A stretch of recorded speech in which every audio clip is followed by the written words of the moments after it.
Hello, and welcome to Creating a Family, talk about adoption, foster care, and kinship care. My name is Tracy Whitney. I'm the content manager at creatingafamily.org, and I'm also your host for this episode of our podcast. I am very excited today to be joined by Jackson TerKuerst. He is an entrepreneur and leader who defies the odds as a first-generation immigrant from West Africa. He owns and runs a small business. He is also now the author of The Only Way Forward is Back, a story of war, adoption, and finding your purpose in God's plan.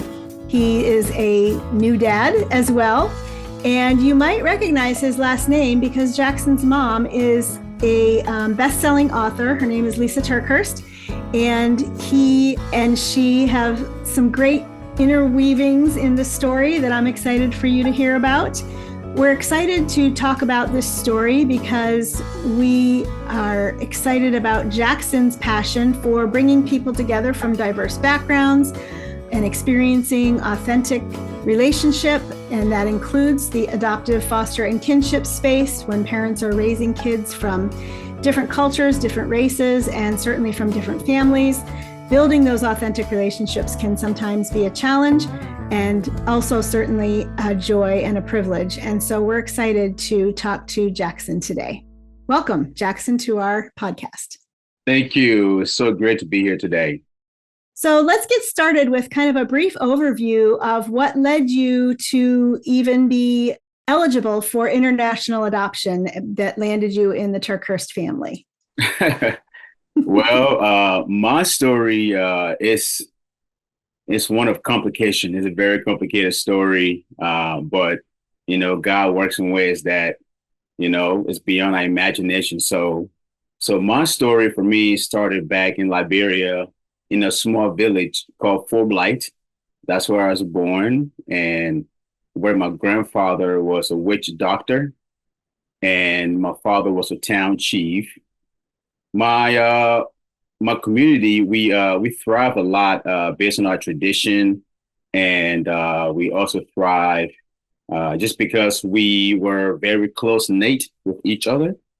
And I honestly just remember growing up as a kid, just playing, having fun with my friends, and being loved on by my auntie and my mother until I was the age of 7 years old. And that's when the Liberian Civil War came. And this war, they didn't just knock on my door. It stormed in. It stormed in my door and crushed my world. But basically, the rebels came to my village and they just start killing people, destroying lives and properties for no reason. And my aunt and I escaped into the safety of the jungle, where we lived for several months, living like the animals, basically, scared out of my mind. I was only 7 years old as a boy. But then fast forward, I was moved to an orphanage where my uncle took me. And his reason was that he couldn't take care of me himself because, obviously it's a heavy war going on and he has his own family to look after, and he couldn't look after me. So the best thing he thought was possible was to take me to an orphanage where I can have some kind of security for the time being. And that's kind of where my life started. And that's where I became an orphan when I lost my family in the village and then went to an orphanage. And I lived in 5 different orphanages. And it was terrible. Me and other kids were all literally prone to diseases and illness. We were all the time around it. Starvation was off the charts. So that's my life growing up. And then redemption happened. Redemption happened whenever I went to the last orphanage I was at. And at this orphanage, it was ran by a gentleman named Pastor Kofi. And Pastor Kofi was a street child himself growing up. And he had a strong passion for kids who were on the street. So he created a safe haven for kids like me who were on the streets and had no place to go. And he collected about 500 plus children off the streets. Wow. That's incredible. Yeah. Just one man doing that. And I was one of those children that he gave that opportunity to and give a home to, a safe haven to. And through that, he had connections with other missionaries in the States here that were huge supporters of him. So they came down to visit the orphanage where I was at. And at this orphanage, we were required to go to devotions in the morning and devotions at night and go to church, which was amazing because, I mean, having a life like that is great to implement godliness and some kind of structure, in a way for us because we had no structure growing up. And through that process, I was able to say my testimony at nighttime or in the mornings. I can sing a song or I can quote a Bible verse or I can just stand up and say what I'm thankful for today. It don't have to be anything specific. So I did that several times, and my friends and I just decided to sing one night, at a concert. I mean, at the devotion, and we sung. And next, is other guys join us. Other guys join us. Before you know it, we had 12 boys in the choir. We had 12 boys just hanging out and practicing in our rooms and singing around town, just raise money and feed ourselves and take care of ourselves. And these missionaries from America watch us perform. They were like, "Oh my goodness, we should bring these boys to America so they can tell their story. They can tell, what's going on in Liberia, the war, the orphanage, and all these amazing things that happen here."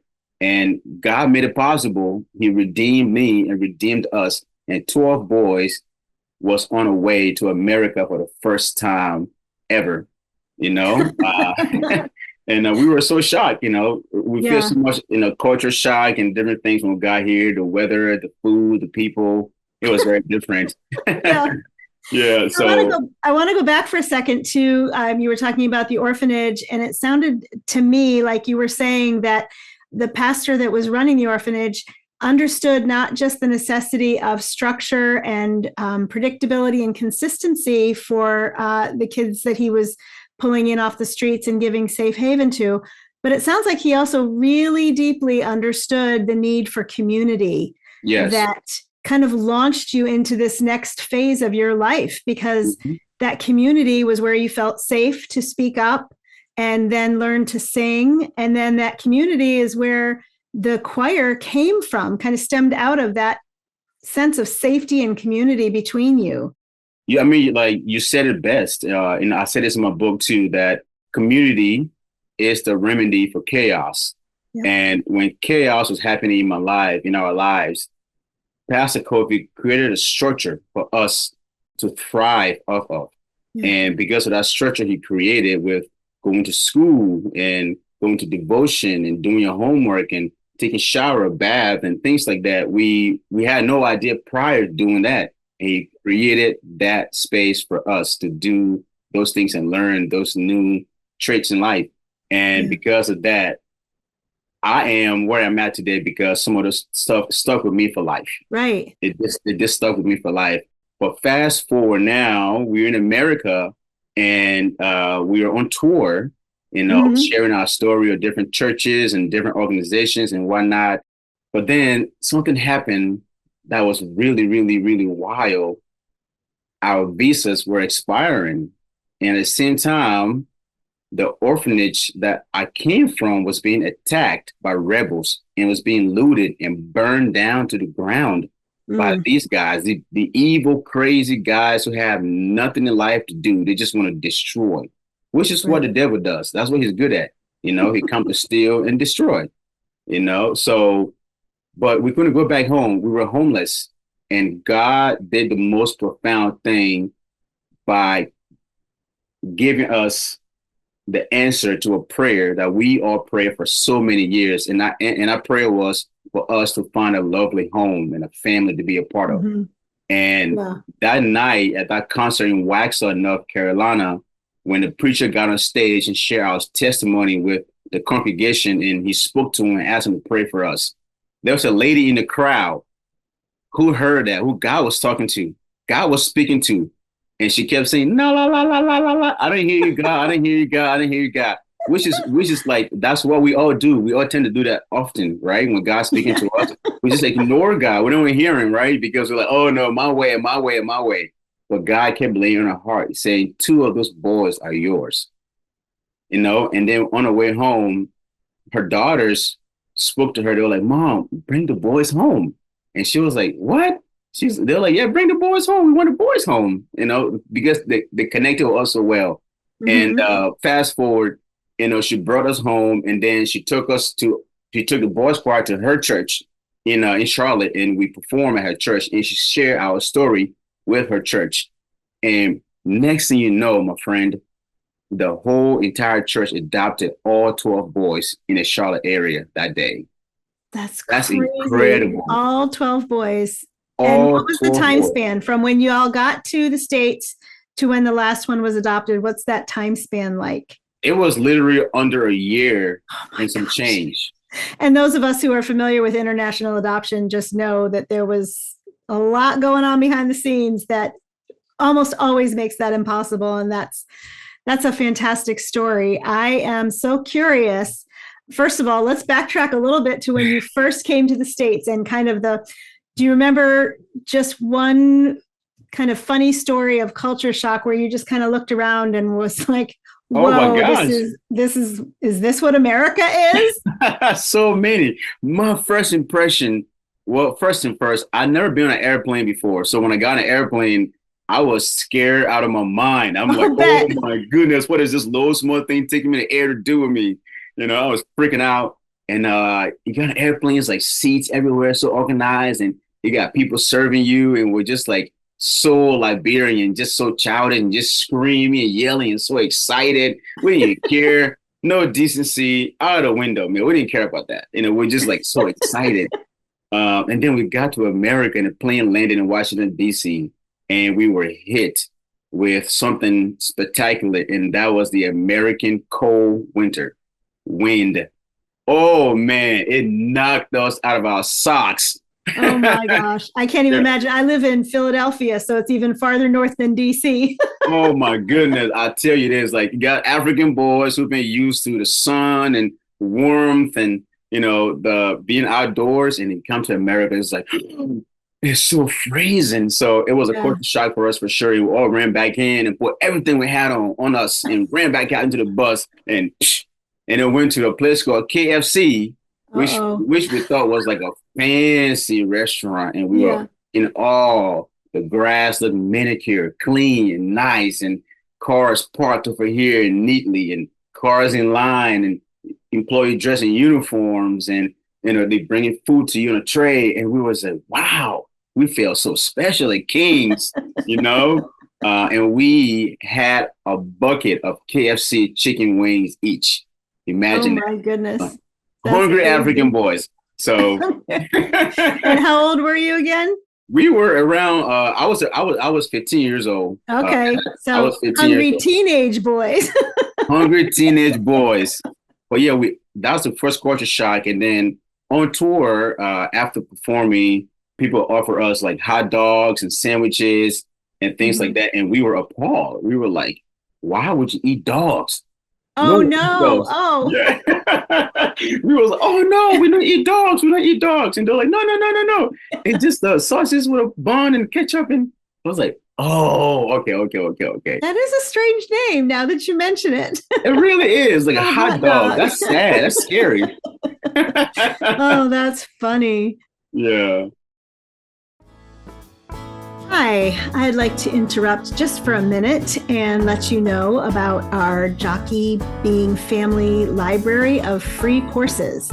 If you enjoy what you're hearing from Jackson today, there's a course in the free library about other personal stories of healing and hope.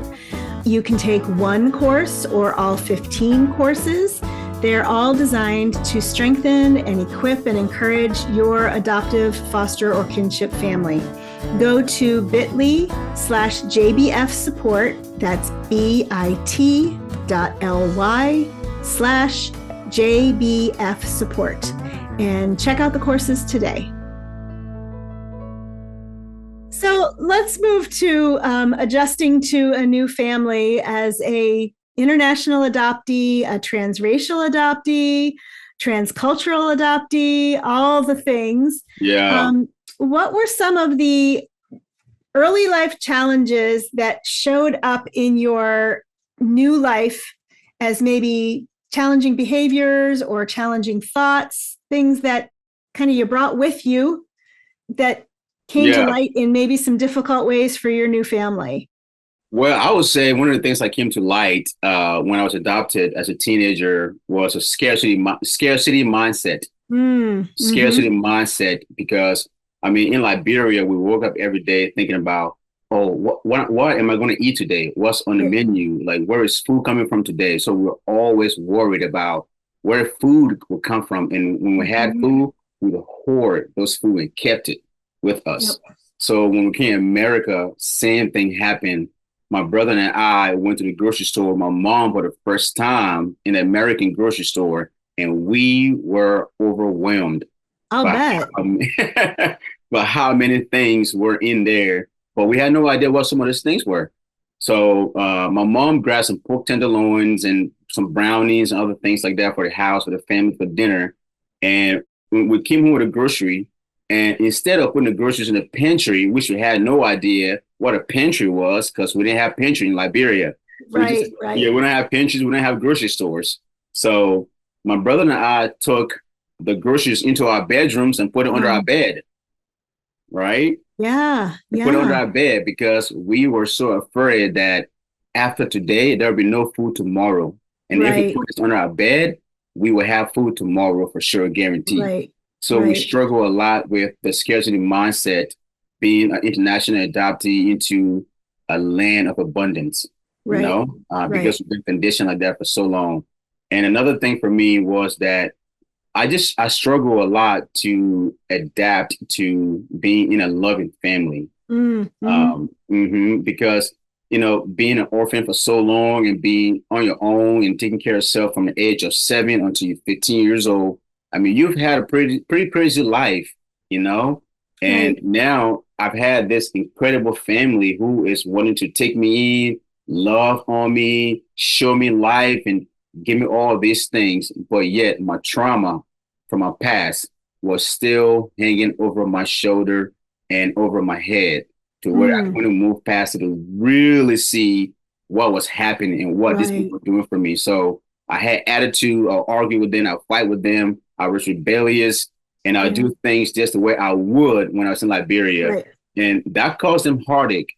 Yeah. So that's something that I really struggled with when I first got adopted as an international adopted kid from a war-torn country. Right. So you went from this level of survival skill independence Hmm. to an environment where you should be learning how to be interdependent or Right. dependent on your caretakers, your primary providers, and the clash of that learning curve. Sounds Yes. like it was, I mean, you mentioned that it was probably some heartache for your parents, but it sounds like it was probably some heartache for you too, of kind of relinquishing that control that you were used to having. Yeah. I mean, it was hard to really just like let them be who they were and what they were trying to do for me, because Right, I've taken care of myself right. for all these years. Though I prayed to have a family, to have sisters, and to have all these blessings, but when I got there to that front line, I was like, what do I do with all this now? What Right, do I do? You right. know? And that's when my parents noticed that I was still struggling a little bit. And they implemented a few things, some structure in the home that was able to help me to start seeing things from a different perspective. Mm, So first thing we did was, my parents reassured me to say, hey, you're home now. You don't have a return policy. You are safe. yeah, You are our child. We love you. We are so grateful you are here, and we love you. You're here forever with us now. So those yeah. affirmations kept playing in my head over and over. And then I got my first job working at Chick-fil-A behind the registers. Imagine African boy behind a register with no English, barely any English. Right. I was insecure. I was Mm-hmm. shy. I was timid. I was not confident in myself and anything at all. I was not, because of what my past has done to me. And that's what often happened to us. But because of my parents, I was able to work at Chick-fil-A and truly learn how to serve my customers. And Mm-hmm. because I truly learned how to serve my customers, it took the focus off of my struggles to where I was able to help somebody else. Mm. And that's what is amazing when you're going through a hard time and a hardship. You take that focus off yourself and serve somebody else. It does a dramatic, drastic change in your heart, and it starts to do that. Yep. And that's what worked for me in the beginning. Yeah, we talk a lot here at Creating a Family about building our kids' resilience, building our kids' capabilities and their competence. And one of the ways that we always suggest to do that is to get your kids involved in volunteering, Yes. help them find a job, help them find a skill or a talent where they're going to find their niche and they're going to just plug in to do that. And it kind of takes that focus off the internal and shows them what they're capable of. I love that they encouraged you to get a job, even though maybe you were still struggling with the English language. That's Absolutely. fantastic. That's fantastic.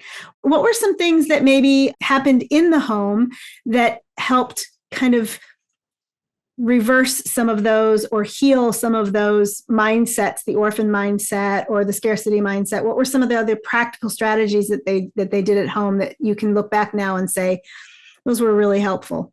Yeah, for the scarcity mindset, I would say that my mom just sat us down and she said that, listen, guys, you're in a family now. Mm-hmm. In a family, we learn to share with each other. We share. The brownies I made for the house, it's not for you, Jackson. You can't have all the brownies for yourself, right? Your sister needs some. Your brother needs some. I need some. Dad needs some. So make sure you keep some. Keep some. So she reinforced that in a family, you learn to share. You learn to consider other people who are part of your family, not just yourself. And that's something that helped me really realize, like, okay, well, I can grab at least one and then make sure I leave some for my other sisters and then for my dad, my mom, my brother. And then if there's more left over, I can ask my mom if I can have this. Right. Yeah. And I sort of realized those things slowly. And then my parents got us involved with youth group at church. So every Sunday night we went to youth group and participated in youth group, and which is amazing. I formed a really solid group of friends at church that I spent a lot of time with, not just at church, but outside of the church, like going to the movies or going to play soccer, going to the lake for the day, having sleepovers and having come to the house and playing basketball, soccer, and just changing my mental environment to where I can think about something different, to be around other people who are different rather than what I'm so used to. So creating a safe space for me. And that's what it did so well to help me thrive and move forward from those things that was holding me back. I would imagine, too, having a strong peer support network like that also helped you look at the way your fellow teens were living, and they weren't living in fear all the time that their parents would provide for them or not. They just assumed that mom and dad would. And we want our kids to assume that mom and dad will. And so surrounding you with peers that could model that for you, not even knowing they were modeling it for you, probably was also really helpful, and good thinking on your parents' part. Good thing on my parents' part. They did a great job. I mean, surrounding us with that. And then we also took family trips. We did our family things together. We went to Florida to see my mom's family, my dad's family on a long road trips. And my dad would pack the car and get in the driver's seat, and we would help him load everything in the trunk. So we learned to be a part of a family by doing things like that. Cooperating and collaborating. Absolutely. Tolerating. And the sunny task.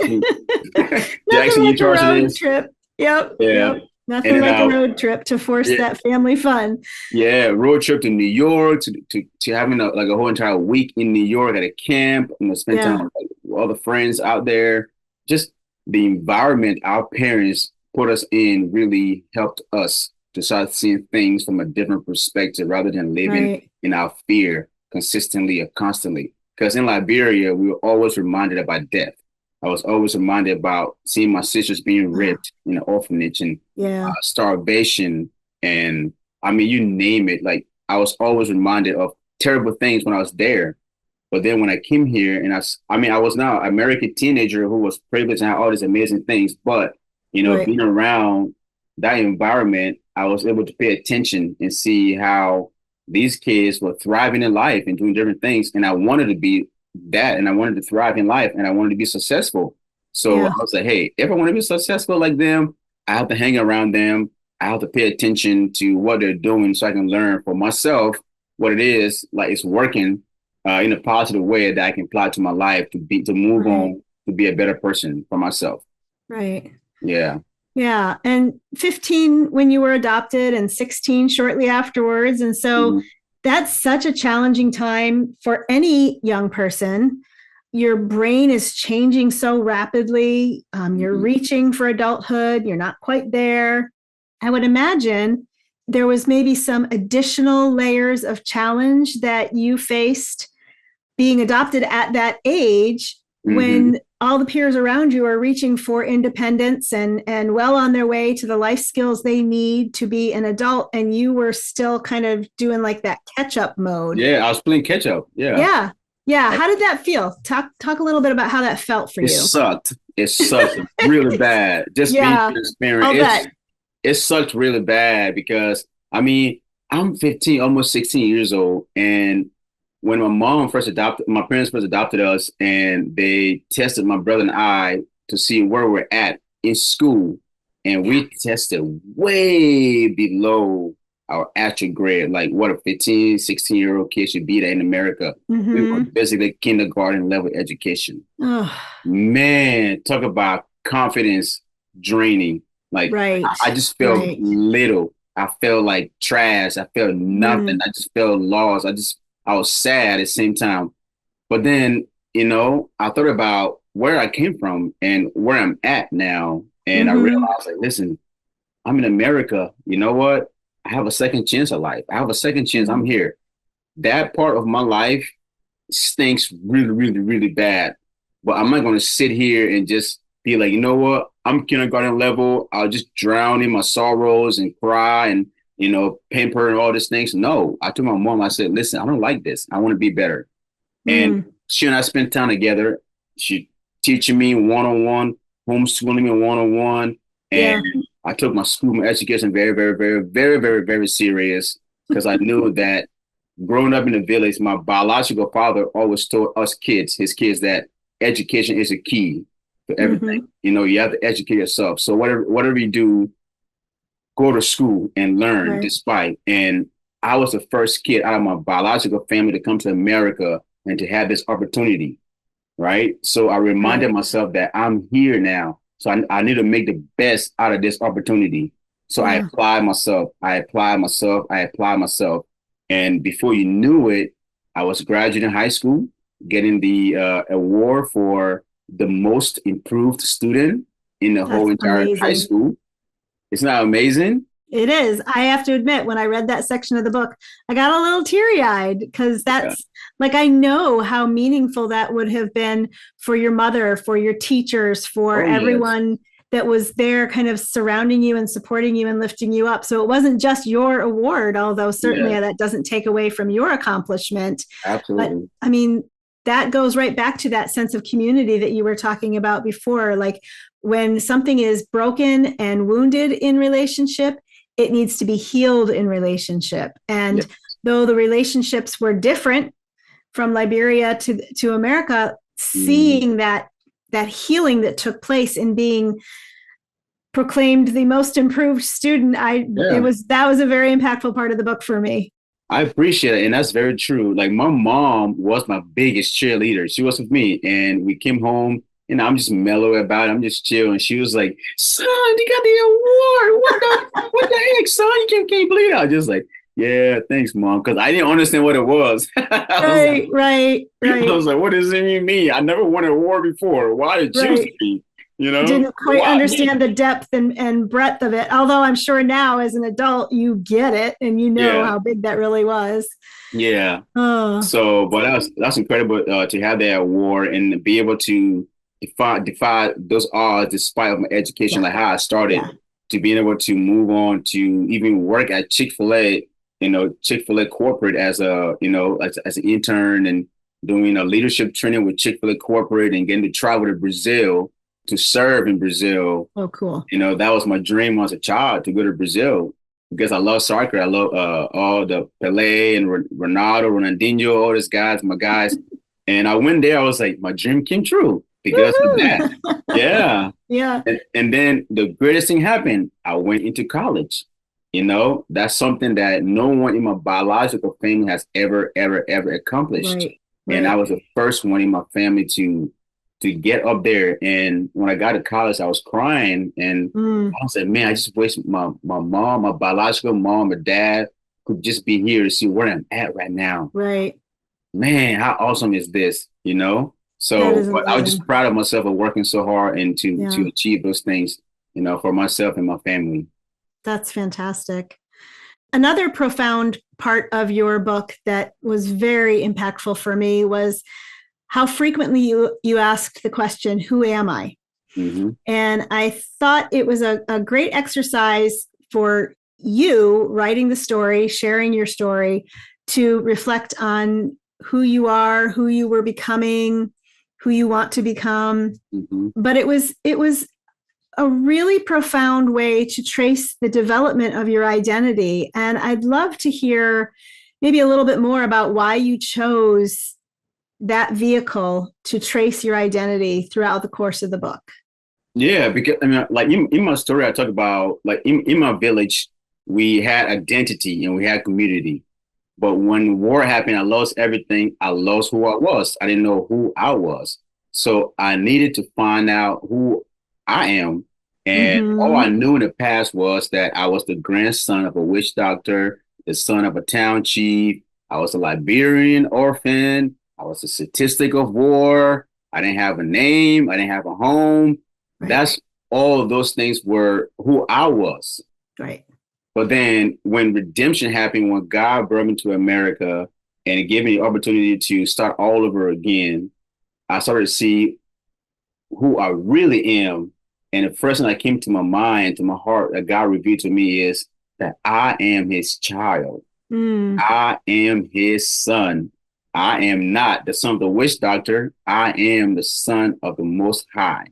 So, and I started to believe in that. And yeah, I told myself every day, you know what?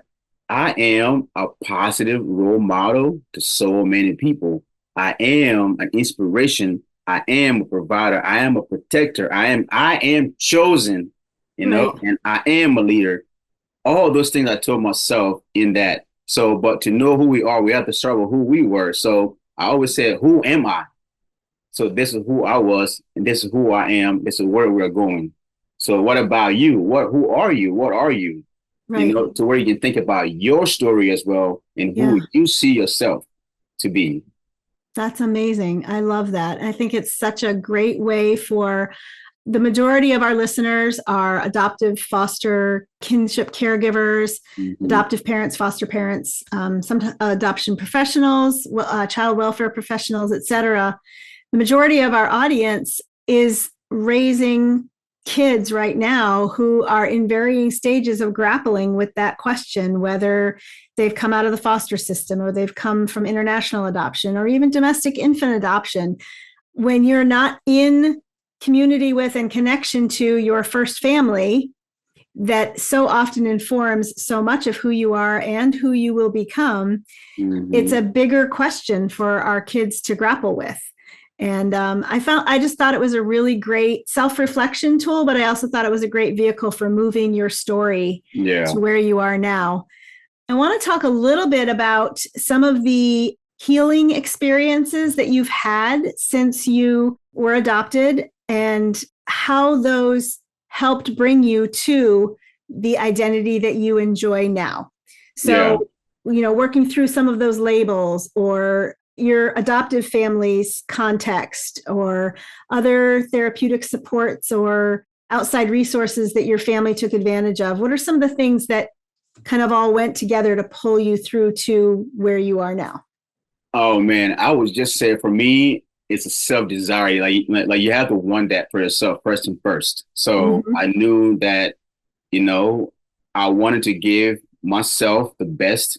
So I needed to make some changes to make that happen. Mm, And the first thing I did was that, I surrounded myself and still does surround myself with incredible men who are very smart, knowledgeable, who I can go to and be very, very, very open with and transparent with. And they will not judge me and tell me, man, you just suck. Man, I just terrible. Man, I just bad. Don't never ever do that. Like trying to parent me. No, like they hear me out, what I have to say, and then listen to what I have to say, and they give me guidance.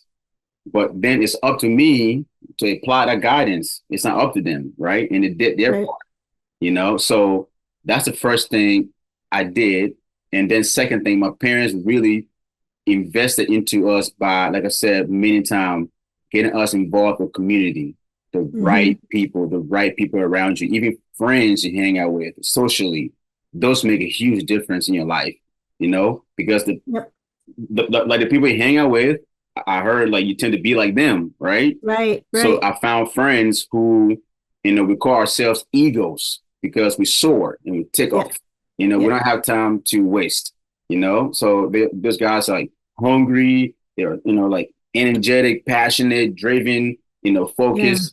Those are those are my kind of friends, I keep in my corner that has helped me with that. And my parents got out through therapy as well. My brother and I would do a lot of therapy together, even with them one-on-one and also with a therapist. And then as the years progressed along, I took the initiative without my parents' consent as I got older to keep applying that effort to my growth by pursuing, Darren. I talk about Darren in my book. He's a great therapist.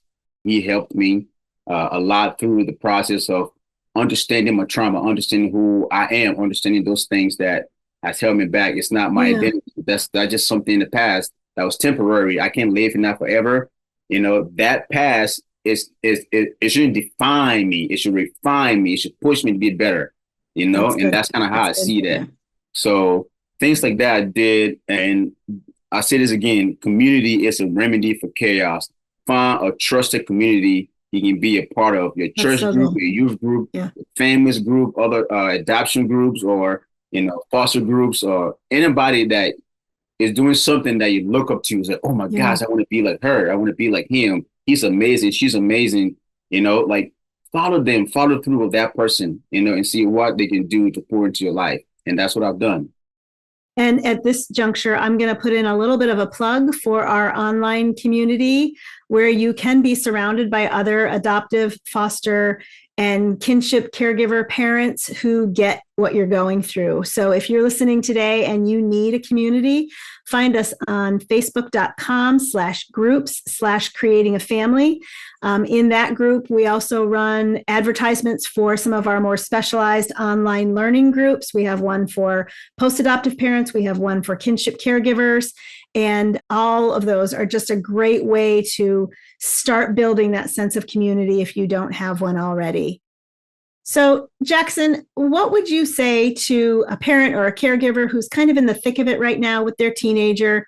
Maybe the teenager is really struggling with identity formation, or maybe the teenager is new to their family and really struggling to adapt or kind of fit in and gain that sense of belonging. How would you encourage that family right now? That's a great question. So something I wrote here, I always tell my adoptive parents and foster parents is that I want you to think about the fact that God has chosen you for a reason. He's chosen you. He's chosen you specifically for a reason, not somebody else, not your sister, your brother, or you specifically.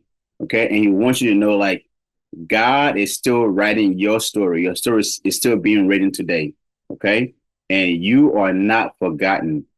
You are not disqualified by your past. There is hope that outlives the trauma your child has dealt with and lived through.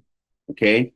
If he can redeem a war orphan like me from Liberia, he can redeem you and your child. If he can redeem a war orphan like me from Liberia, he can redeem you and your child. You are chosen for this scare assignment. God didn't make a mistake when he placed this child or this children in your life. You are the right parent for this children, for this kid. You are the right person. I know it's harder to believe that sometimes or remember that, But Right. I beg you, please, know in the back of your heart and your mind that you are the right person. You are not alone as well in this journey. Hmm. Even when the path feels uphill, God walks every step beside you. You are building something eternal. Mm. The family story isn't just about today, it's about legacy, healing, and the hope of for generations and generations to come. You are enough because Christ is in you. You don't have to be perfect to be a perfect parent. Just be a present parent. That's so good. That last line, you don't have to be perfect, you just have to be present. And Yes. I that is really the essence of what we're trying to do at Creating a Family, is prepare these parents to be present for whatever it is the kid brings to the table, no matter what age the kid is bringing it to the table. I just really appreciate your passion, and I want to hear what good stuff is going on in your life now. How is the story now? Where is the story now? Well, the story right now, it's right here. We're doing it right here, right now, and that's one thing about it. We've been on the 700 Club, Kirk Cameron, of the TV network and radios, social media, Amazon. We are spreading this word of hope and redemption all across. So God has been doing His thing through me and through other people to spread this message because you know how powerful and Mm-hmm. encouraging this is. So I am grateful for the opportunity I get to be here with you today and to share my story and some encouragement to the amazing, amazing, wonderful foster, kinship, adopted parents and out there, that your story matters and you are the perfect person for this assignment. And God is going to keep doing more and more amazing things with Yeah, this. So I got more speaking engagements coming up that's in the next great. in the next few weeks, and also doing a book launch in October here in Tennessee, and my mom will be here to support that as well. So I'm looking forward to that. Yeah, so That's great things great. happening. I'm excited. That's awesome. I think it's a great testament to nothing about adoptive, foster, and kinship parenting is mission impossible at all. It's all possible, and I want to just plug the book a little bit. Woo! Looking good, looking Look at good. that. Look at God, And man. I enjoyed it. I appreciate that you took the time to write it. I appreciate that you're putting the story out there and giving hope and encouragement to parents. And I hope that continued good, big, beautiful things happen for you and your family. So thank you very much for your Oh time man. today. Thank you. That's so kind and sweet of you. I really appreciate it. And thank you again for having me. And I really hope you keep doing what you're doing because you've created a space for people like me to share a light, and to encourage the amazing parents who are fostering adopted kinship to keep going, Thank you. and to be a present parent in the kid's life, despite of how hard the task is for them to handle. So God is with them. So thank you all for all you do. Thank you. We appreciate it. Yes, ma'am.